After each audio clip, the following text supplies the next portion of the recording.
पे मिला है? उस पे मार, एसी पे, एसी पे मार।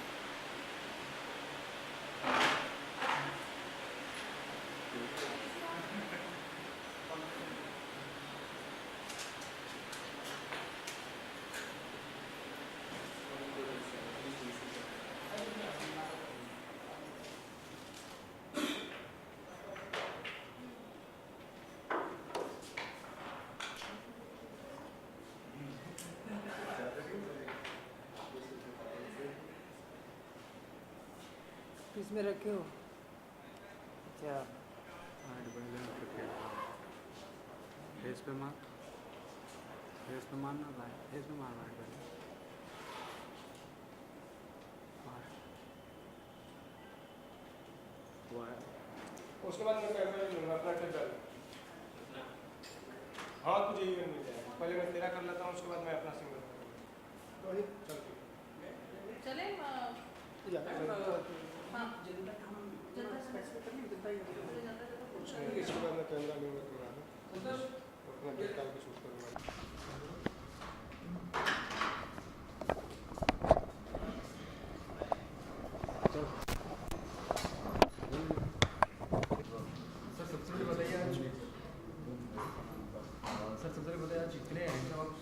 कैसे लगे? मतलब रेड कलर कोट है, आप वॉचेस दिख रही है आज क्या आप आपने शायद ध्यान नहीं दिया, हम लोगों ने कलर कोऑर्डिनेशन किया हुआ है। और जब आप अपने पार्टनर के साथ हो, जब आप प्यार में हो ना, तो आप वैसे भी दमकोगे, वैसे भी खिलोगे, तो शायद प्यार में रहने का राज है। मतलब कोट की बात करें तो कोट का सिलेक्शन मैम ने किया कि आपने? मेरी फ्रेंड उधर खड़ी हुई हैं, वो डिज़ाइनर फ्रेंड है मेरी, तो ये इनका सजेशन था और उन्होंने हमें स्टाइल किया है इस मामले में, तो इसका श्रेय तो शेरी सोनी जी को जाता है। ये बिग बॉस में स्प्लिट जिला का मिलन कहाँ से आया? ये हमारे दोस्त की कॉमन पार्टी में हम मिले थे और हम दोनों यही बात करना शुरू करा था कि क्या यार लोग हमें क्या समझते हैं कि जैसा उन्होंने हमें स्क्रीन पे देख लिया हम ऐसा होते हैं। तो मियाँ को भी यही मुझे बता रही थी और फिर हमने काफ़ी ज़्यादा उस दिन वक्त एक साथ गुजारा, व्यतीत किया। फिर पता चला कि हम दोनों के अंदर काफ़ी कॉमन फैक्टर है and that's how we took it up further. Sir ने प्रपोज किया तक आपको? डेफिनेटली करा है, दैट बहुत अच्छे तरीके से। In fact he has even given me ring. अब देखते 14 ऑलरेडी इन्होंने सब कुछ कह दिया। गिफ्ट एक नहीं या एक गिफ्ट हो तो बताओ, या फिर कोई पर्टिकुलर गिफ्ट बताओ। प्रपोज करते हो कौन सी गिफ्ट नजर है? प्रपोज करते कौन सी ये हफ्ते में 2 बार तो प्रपोज करते हैं। Is very romantic, he loves me so much. और जब भी प्रपोज करते हैं कुछ ना कुछ उनका गिफ्ट होता है। तो आज तो आधी चीज़ें खोल के आई हूँ, बाकी इसमें से कुछ देखो, इसमें 3-4 इन्हीं के दिए हैं। और dresses, he loves to gift me dresses because we are very for of dresses. कोई पंचिंग लाइन दी है प्रपोज करते वक्त? Punching line भी। He loves my smile. सो यही बोलते हैं, मियाँ आप जब भी मेरे साथ चलोगे, whether you forget everything but do not forget to wear your smile। खुशी हो या गम हो, लेकिन ज़िंदगी पे हमेशा मुस्कुराहट लेके चलो। किसी सामने वाले को पता नहीं चलना चाहिए कि आप पे क्या गुजर रही है। आपने सर बिग बॉस में वर्क किया है, बिग बॉस 7 में, तो किस तरह का आपका एक्सपीरियंस रहा ओवरऑल? मेरा एक्सपीरियंस बस ज़िंदगी की बहुत सारी सच्चाइयों का पता चला। जैसे हम लोग खाने को बिल्कुल वैल्यू नहीं देते थे और वहाँ जाके एक एक रोटी, एक एक चम्मच चीनी के लिए तरसते थे, तो वहाँ वापस आके मैंने खाने को वैल्यू करना शुरू करा और ये भी मालूम चला कि अंदर जाके जो जैसा दिखता वो वैसा होता नहीं है। कैमरे के सामने लोगों के एक नहीं 1000 मुखौटे होते, मतलब रावण भी कम पड़ जाता है उनके सामने, वो लोग 100 सिर के रावण होते हैं। और आप तभी सर्वाइव कर सकते हो, या तो आप जल्लाद हो, या तो आप गालियाँ देते हो, या तो आप स्टीमी सीन्स दो, प्रेम प्रसंग करो, गौहर और कुशाल जैसे आपस में किसेस करते रहो। काफ़ी माना जाता है कि बिग बॉस का जो हाउस है काफ़ी एक जंगल जैसा वहाँ रूट चला जाता है। मतलब काफ़ी आपको रूट रहना पड़ता है, कभी प्यार करना पड़ता है, कभी रूट रहना पड़ता है। कब दोस्ती हो जाए, कब किससे झगड़ा हो जाए, उसका क्या मतलब एक स्क्रिप्ट स्टोरी रहती है या फिर एज एन सिचुएशन या फिर नहीं, देखिए काफ़ी स्क्रिप्टेड 100% तो नहीं होता। ऑफ कोर्स आपको पॉइंटर्स मिलते रहते हैं, लेकिन आपके अंदर आपको खुद नहीं मालूम है कि वहाँ 1 घंटे में माहौल कैसे बदलने वाला है। क्योंकि हर इंसान इतना परेशान हो जाता है एक समय के बाद कि कब किसके दिमाग का ज्वालामुखी फूट जाए मालूम नहीं चलता। आप अपने बेस्ट फ्रेंड से कब भिड़ जाओ, कब आप अपने अगल बगल वालों को गालियाँ निकालने लग जाओ। और अगर आप ऐसा करोगे नहीं तो फिर बिग बॉस देखेगा कौन? आपका कोई बेस्ट फ्रेंड हो बिग बॉस में? आसिफ बहुत अच्छा दोस्त है और मुझे एली बहुत पसंद है। प्रत्यूषा मेरी पहले से दोस्त थी, मैं प्रत्यूषा से भी टच में हूँ, बट ये सारे लोग जेन्युइन थे। काम्या भी ठीक थी। बिग बॉस की कोई अच्छी बात है आपको जो याद आती हो? बिग बॉस ने एक मुझे दूसरा नाम दिया और एक पहचान दी। सलमान सर ने मुझे योगा मास्टर बुलाना शुरू करा था, तो आई थिंक आधी दुनिया शायद मेरा नाम नहीं जानती है, लेकिन वो मेरा चेहरा पे देख के मुझे योगा मास्टर जैसा पहचानती है एंड मुझे बोलती हो आप यही योगा मास्टर होना जो बिग बॉस सीजन 7 में थे। एक अवार्ड फंक्शन में मैं रेखा जी से मिला, रेखा मैडम से, सो मैं उनके पास गया उनको ग्रीट करने के लिए। उनको भी मेरा नाम ध्यान नहीं था, उन्होंने ये बात बोली, ओ तो वही है ना जो बिग बॉस में डॉगी योगा कर रहा था। तो मेरे लिए वो बड़ी गर्व की बात थी कि उन्होंने मुझे पहचाना। तो मतलब बिग बॉस माना जाए कि बिग बॉस के बाद आपकी एक लाइफ जो एक स्टार जो होता है एक अलग आपको पहचान मिल सकती है। जी जी बिल्कुल। तो किस तरह लाइफ और रिवॉल्व हुई आज बिग बॉस? सी देखिए बहुत सेंस में तो अच्छाई भी रही। आप जाते हो 4 लोग पहचानते हैं, आप छोटे से शहर मथुरा, जयपुर, कहीं लखनऊ ट्रैवल कर रहे हो और लोग आपके पास सेल्फी लेने आते हैं, पिक्चर्स खींचते हैं, आपसे चीज़ें जानना चाहते हैं। लेकिन कभी आप मूड में नहीं हो, कभी आप चीज़ें नहीं हो ना, तो आप अपनी एक पर्सनल ज़िंदगी उनके सामने नहीं दर्शा सकते हो। उसके बाद आपके ऊपर प्रेशर भी पड़ जाता है। लाइक उसके बाद मैंने कोई रियलिटी शोज़ नहीं किए। मैं जी के साथ थोड़े से मैं बिज़नेस के साथ मैंने योगा शो किया और मैं अपने योगा में ज़्यादा बिजी था। तो एक लोगों के ऊपर पीयर प्रेशर हो जाता है, एक प्रेशर आ जाता है, फिर दुनिया और मीडिया सब आपसे ये जानना चाहती है कि एक शो कर लिया तो अब आप क्या करना चाहते हो। तो मेरे लिए रियलिटी शो नो तो नहीं है, लेकिन मैं अब फिक्शन पे ज़्यादा फोकस करना चाहता हूँ योगा के साथ।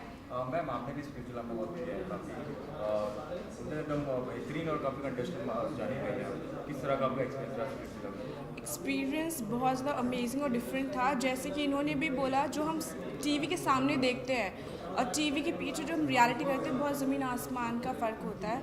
एंड वहाँ पर मेंटली इतने डिस्टर्ब हो जाते हो कि आपको सच में पता भी नहीं चलता कि आप खुद के साथ क्या कर रहे हो, क्योंकि इतना प्रेशर, फिर आपको अदर कंटेस्टेंट्स की बातें, बिचिंग, बहुत कुछ होता है अंदर। स्पिरिचुअल में काफ़ी प्रिंस होते हैं, काफ़ी एकदम होते ना हार्ड और काफ़ी रफ। आई वोंट से कि वो हार्ड या रफन थे, बिकॉज ऑलरेडी वो रोडीज़ के विनर थे। सो रणविजय का उनके ऊपर बहुत बड़ा हाथ था। एंड इनफैक्ट बिग बॉस पे वो खुद के दम पे नहीं गए। I say my guy went to Bigg Boss उनके खुद के दम पे, बट प्रिंस को सब कुछ बनाया मिला and that to happen in splits मिला। अगर हम 10 कंटेस्टेंट साइड में खड़े तो prince was always given a special priority और स्पेस कि प्रिंस आप यहाँ बैठो, वहाँ बैठो। प्रिंस ये शायद कैमरे में नहीं दिखाया गया होगा, लेकिन he wanted to quit the show. Ranvijay खुद गए और उन्हें उनके कान में पता नहीं क्या बोला, फिर he got paired up with Anokhi and at then what happened, Prince was the winner. किस बेसिस पे विनर हुआ? करिश्मा, यस, करिश्मा लाइक हम दोनों एनिमी थे, but by the end of this entire show she became really good friend. आज के date में करिश्मा से मैं टच में हूँ। बाकी जब बॉम्बे और दिल्ली के ऑन ऑफ हाई हेलो होता ही रहता है। शो में करिश्मा को काफ़ी टॉर्चर करते हुए नजर आए थे लास्ट में, जबकि क्वीन बन गई थी। तो इस पर आपका क्या रिएक्शन? टॉर्चर वही मैं कह रही हूँ, शो में ना बहुत बड़ी कोई पार्शियलिटी बहुत थी। तो मैं और करिश्मा हम लोग वो बहुत टफ फाइटर टाइप्स थे। हम किसी के ना सगे थे ना कुछ नहीं थे, हम दोनों एक दूसरे को बैलेंस करते। जब हम साथ में थे तो हम दोनों को टारगेट किया जाता, जब मैं निकल गई तो करिश्मा अकेले को टारगेट किया गया। जो रणविजय सर ने जो डिसीजन हुआ करता था काफ़ी बायस हुआ करता था, कि ऐसा नहीं हुआ? नहीं, आयल से मेरे लिए तो बायस थे, लाइक लड़कियों के सेंस में, पर लड़कों के सेंस में यस ही वाज बायस्ड। तो अभी आप दोनों अभी स्लिम बन चुके हैं फील्ड में, तो किस तरह से आपकी लाइफ इवॉल्व हो रही है? क्या क्या ड्रीम से आगे लाइफ को लेके? सही, मैंने जैसे बोला कि मुझे फिक्शन करना है और मियाँ के ड्रीम्स हैं फिल्में करने की, तो हम दोनों अपने अपने करियर में लगे हुए। और ऑफ कोर्स मेरा फॉरे जो है वो योगा है, तो मैं ये साथ साथ योगा की वर्कशॉप के बिना तो काम भी नहीं चलता है। Yoga is a breath to my life, तो वो चल रहा है और अपनी कोशिशें जारी हैं। और तो एक दूसरे का हाथ पकड़ा हुआ, एक दूसरे को संभाला हुआ है, तो ऐसे मंजिल मिल जाएगी। बाकी देखते हैं एज अ कपल हम दोनों ट्राई कर रहे हैं, कोई रियलिटी शो मिल जाए या कोई भी डांस से रिलेटेड हो, कुछ भी हो, बिकॉज हम दोनों बहुत अच्छे बेहतरीन डांसर हैं। So we would like to explore it publicly as well. Suppose आपको योगा ऐसा कुछ सिचुएशन आएगी, सपोज बिटवीन योगा और मैम के बीच में किसी को चूज़ करना, किसे चूज़ करेंगे? वेल योगा मेरी सांस में है, तो मैं डेफिनेटली मैम को चूज़ करूँगा। योगा भी कहीं नहीं जाएगा, मैं मैम को भी योगा सिखा रहा हूँ, तो ऐसी नौबत ही नहीं आएगी कि मैम और मेरे बीच योगा को चूज़ करना पड़े। हम दोनों साथ में योगा करेंगे। कोई सर के नटखट सी याद है?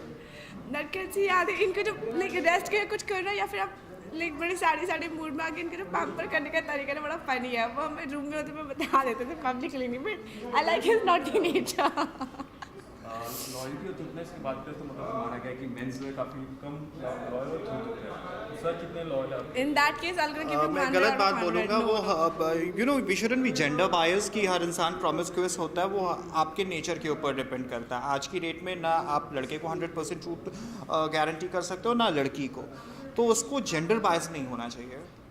यूथ की बात करें तो यूथ काफ़ी आजकल रिलेशनशिप फॉर्म करते हैं, काफ़ी जल्दी टूट जाता है उनके रिलेशनशिप। ऐसे कि मतलब क्या कहना चाहेंगे? क्योंकि आज के यूथ में ना पेशेंस लेवल नहीं रह गया है और कम उम्र में वो बड़े हसीन सपने चुन लेते हैं। जब उनकी उम्र ये होती है कि करियर पे ध्यान दो, तो उसी समय वो घर बसाने की बातें सोचने लग जाते हैं।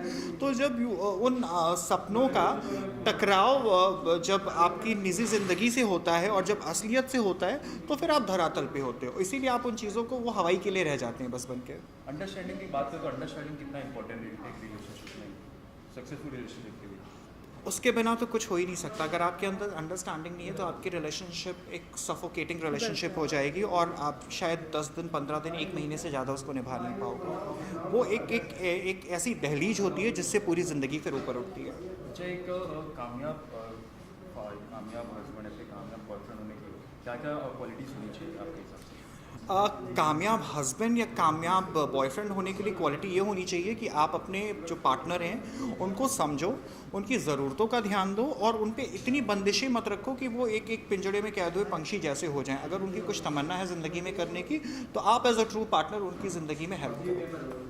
मैम अभी आप बताइए कि जो क्वालिटीज़ है बताया क्या क्या क्वालिटीज़ है? जैसे मैंने बोला, एक तो फर्स्ट ऑफ ऑल मेरे को अपने बॉयफ्रेंड के बारे में अंडरस्टैंडिंग लेवल बहुत अच्छी लगती है। He gives me space, is very supportive.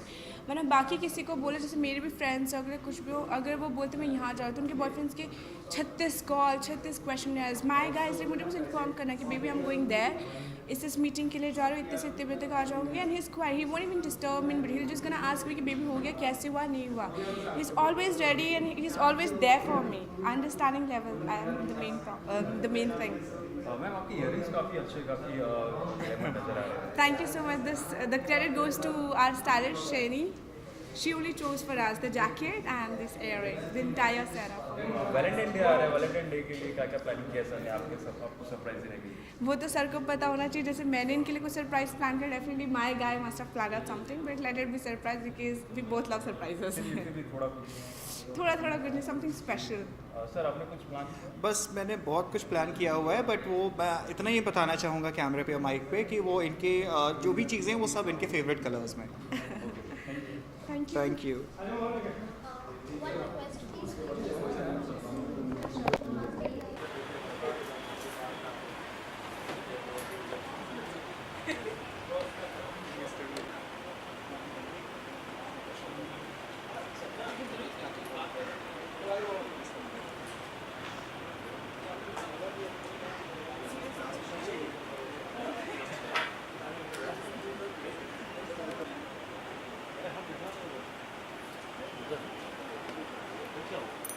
इधर पूरा बर्न हो रहा है, इधर बर्न हो रहा है। बस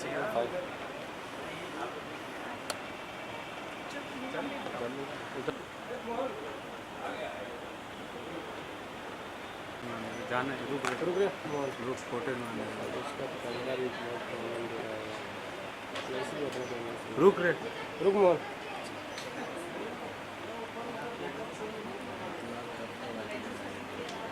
एड़ा उड़ा हो गया क्या रे? बाइट चलेगी भी साथ में ले लेगा।